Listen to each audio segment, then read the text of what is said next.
Salut les potos. Allez, une nouvelle petite vidéo. On me l'a demandé celle-ci par rapport au bassin, aux mares ou voilà, enfin des points d'eau dans les jardins. Donc ici, je vous montre le mien, un petit peu plus gros plan. Voilà, donc bon, très clairement la mare, elle a toute son importance dans dans le principe de la perma. C'est vraiment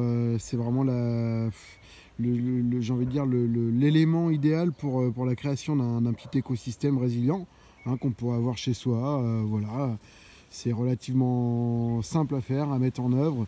Et puis voilà, c'est sympathique. Moi je trouve que c'est vraiment sympa. C'est un des premiers trucs que j'avais décidé de mettre en place.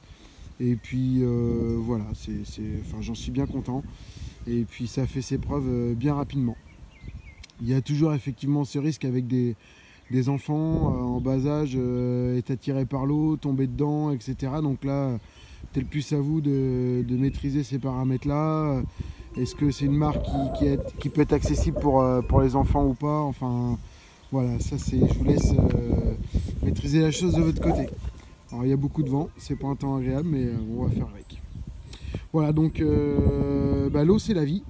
L'eau c'est la vie, et qui dit avoir de l'eau au milieu de son jardin dit effectivement qu'on va attirer donc pas mal d'insectes, de batraciens, voilà, plein de bêtes qui vont créer une biodiversité bien présente.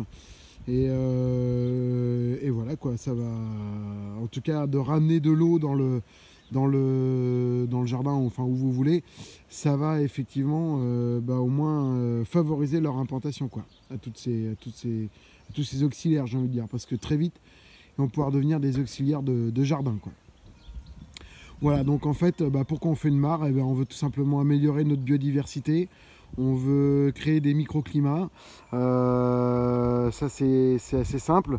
Microclimat, pourquoi? Parce que le soleil va refléter sur l'eau et on peut avoir une petite hausse de température autour de l'eau.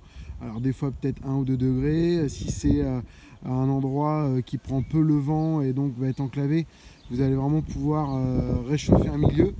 Et puis des fois, si cette marque vous la mettez au ras d'une maison et devant des baies vitrées, tout simplement le soleil qui va taper sur la mare va refléter sur les vitres d'une baie vitrée quoi.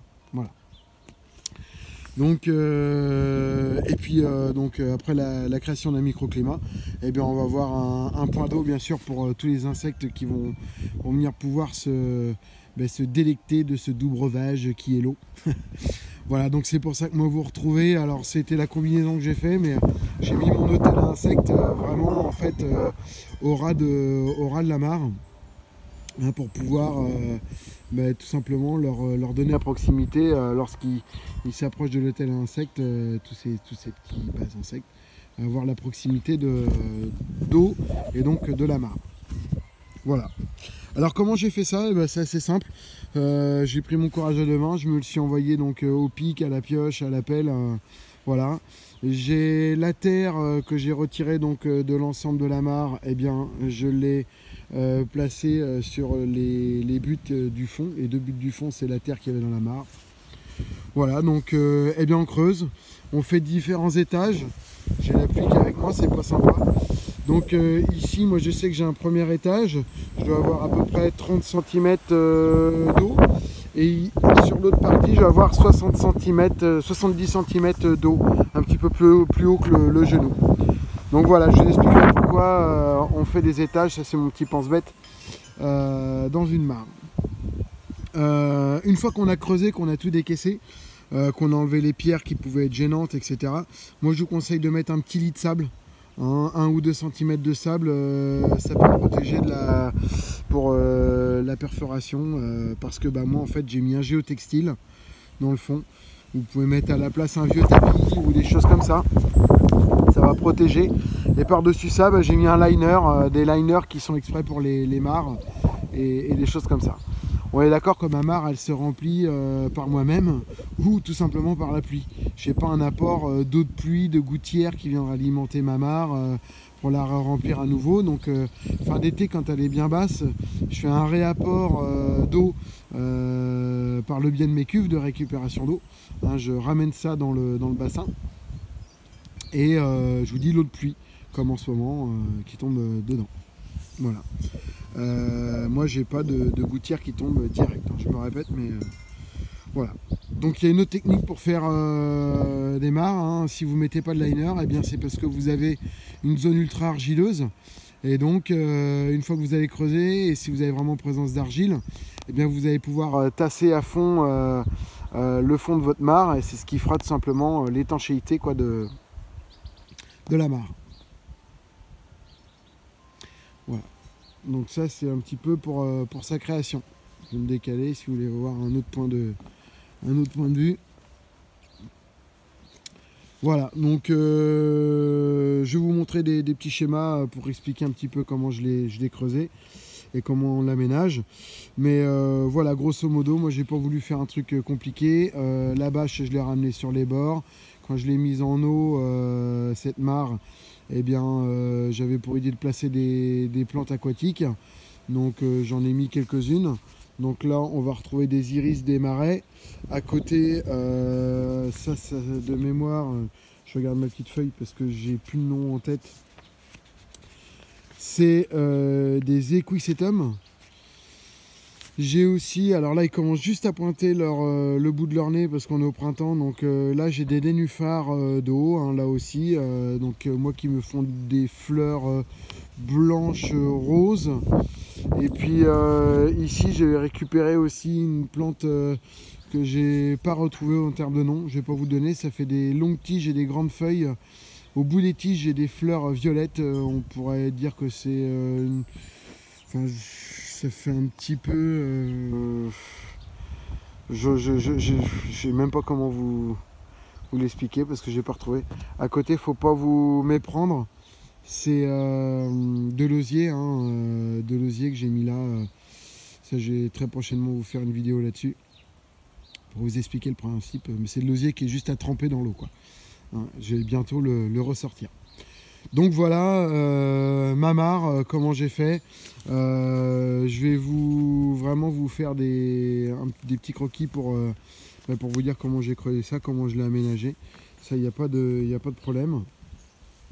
Et peut-être donc les iris des marais, alors c'est interdit d'en prendre dans la nature, hein. Toute plante aquatique est interdite d'être prélevée dans la nature.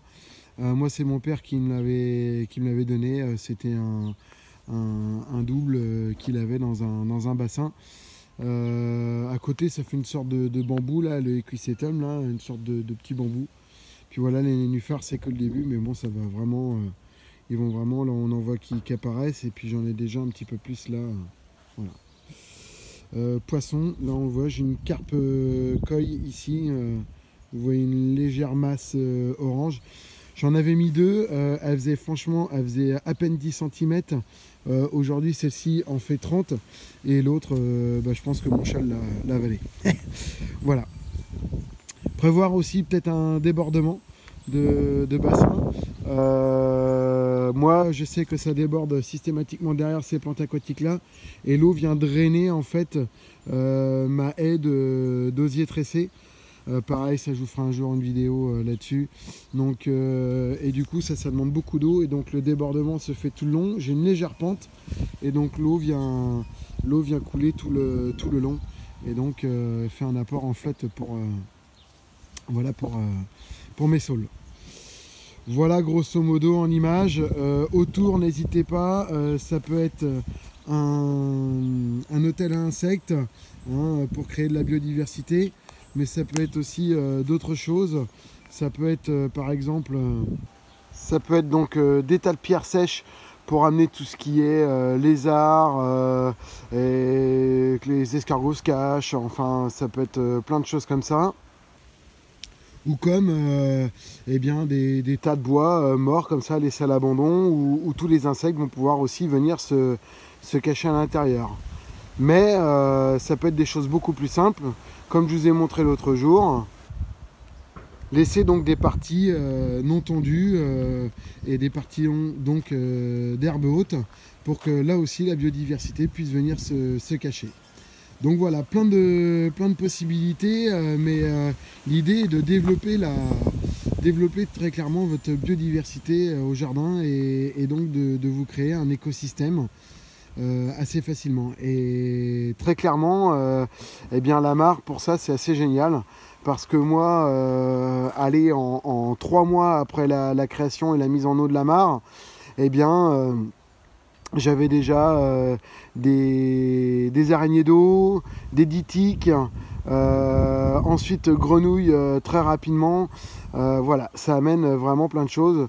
Et puis plein de petites bêtes qu'on voit pas au départ, mais bon, les larves de libellules, donc par derrière libellules et tout ce qui peut aller avec. Enfin voilà, vous avez vraiment une explosion de vie liée à l'eau. Donc voilà, moi je vous conseille de creuser, de faire une mare, un bassin, faut pas hésiter. Dernier point, l'oxygénation.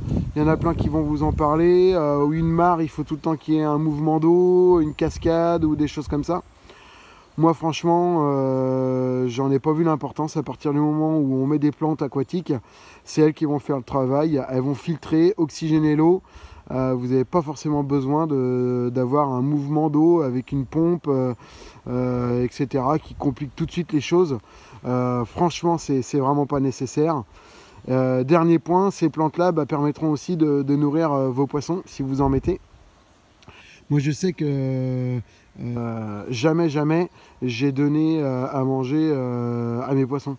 Hein, ils se débrouillent tout seuls, été comme hiver.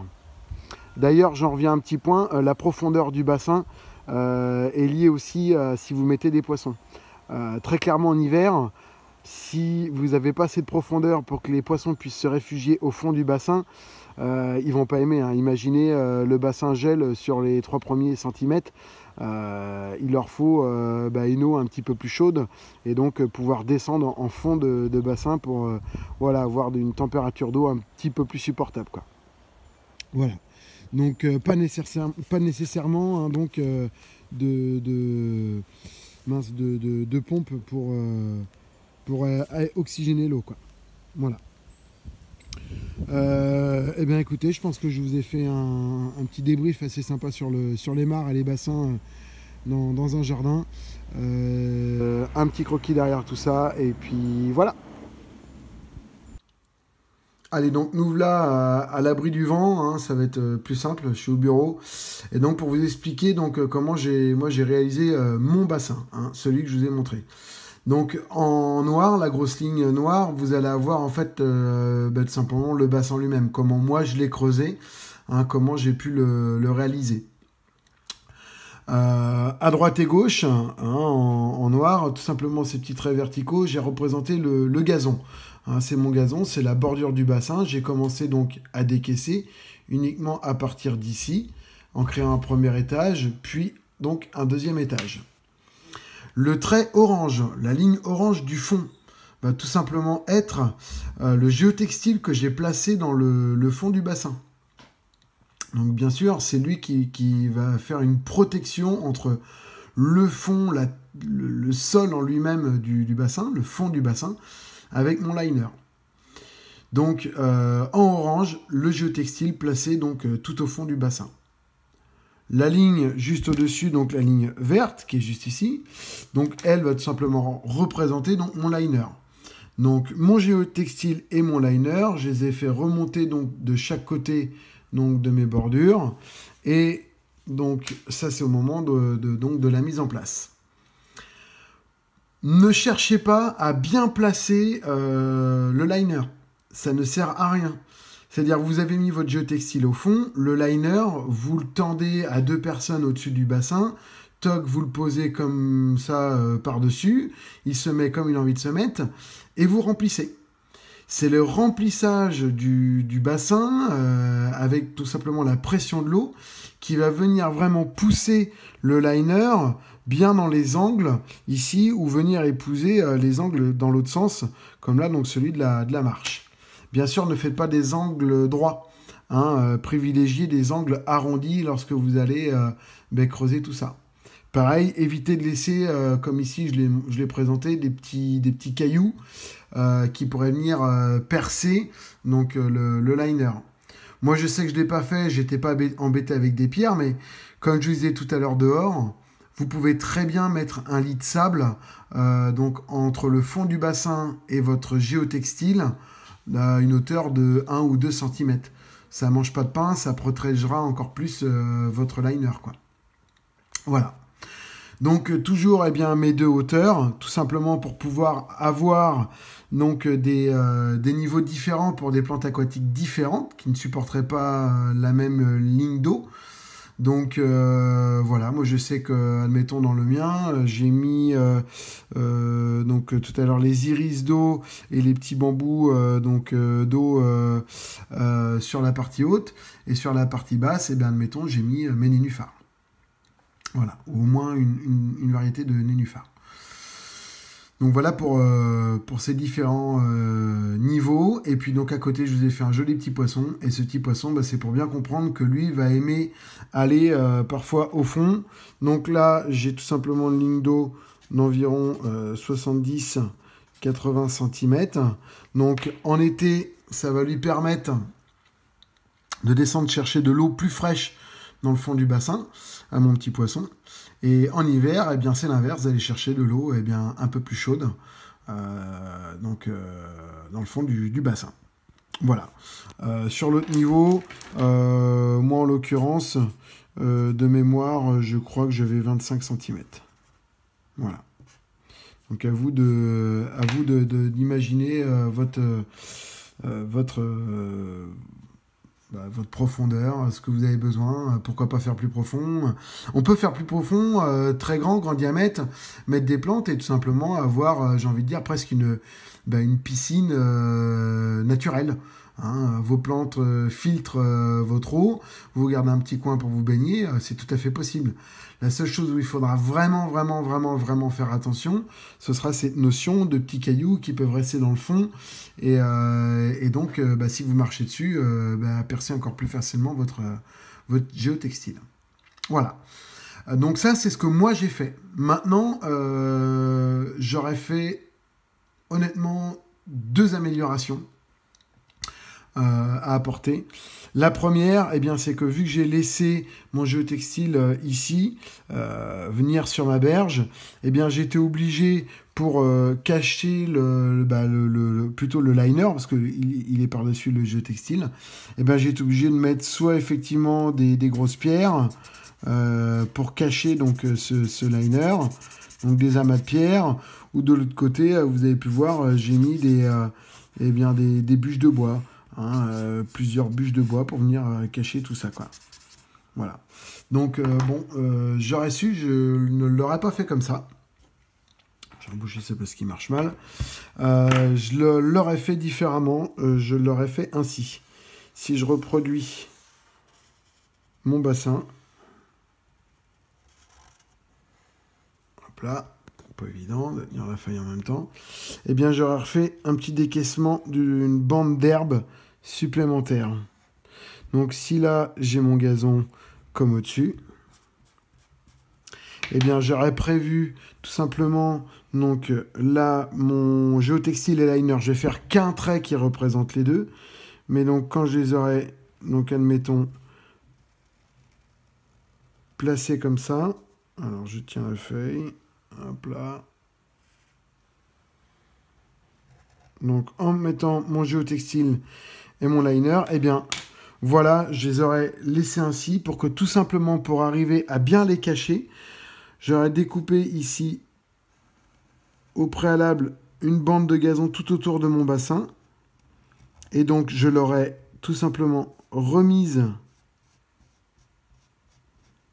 par-dessus le bord de mon liner pour pouvoir vraiment super bien cacher ma bâche. Et donc on aurait vu juste si admettons on avait donc un œil ici, et quand je regarde donc là on aurait vu vraiment si j'ai ma ligne de flottaison qui est là,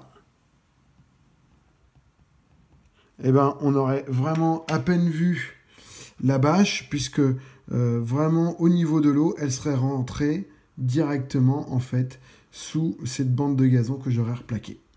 Voilà. Donc ça, c'est ce que j'aurais aimé refaire. En tout cas, j'aurais fait différemment. J'aurais fait comme ça pour vraiment bien cacher ma bâche sur les bords.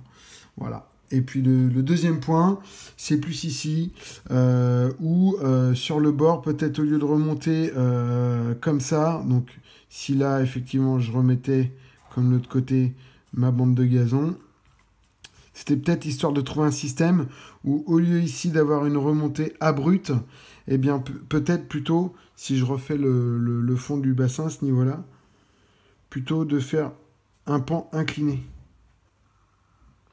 Voilà. Comme ça. Donc là, l'idée, hein, c'est de reprendre le bord. Donc là, j'ai toujours mon liner, géotextile et liner dans le fond. Et donc d'avoir quelque chose donc en pan incliné comme ça, pour pouvoir remettre, comme je disais, donc mon gazon après par-dessus mon liner ici. Donc là, c'est tout simplement le sol, mon gazon par-dessus. Et donc d'avoir une pente douce, tout simplement parce que si vous avez des animaux, des insectes qui tombent dans l'eau, eh bien, en ayant une pente douce comme ça, ils vont pouvoir tout simplement ne pas rester coincés comme ils auraient pu l'être ici et pouvoir remonter sur la berge et pas mourir noyés, tout simplement. Je pense à alors certainement pas des grenouilles, ça c'est sûr, mais imaginez, vous avez un hérisson qui vient boire dans votre mare, il tombe à l'eau et il se noie, c'est quand même con, alors que si vous aviez fait un pan incliné, il aurait pu sortir de l'eau tout seul, quoi. J'ai envie de dire, en gros, ce pan incliné représente une sorte de petite plage. Voilà. Donc voilà les deux modifications que moi j'aurais fait si j'avais bien regardé les choses plus tôt.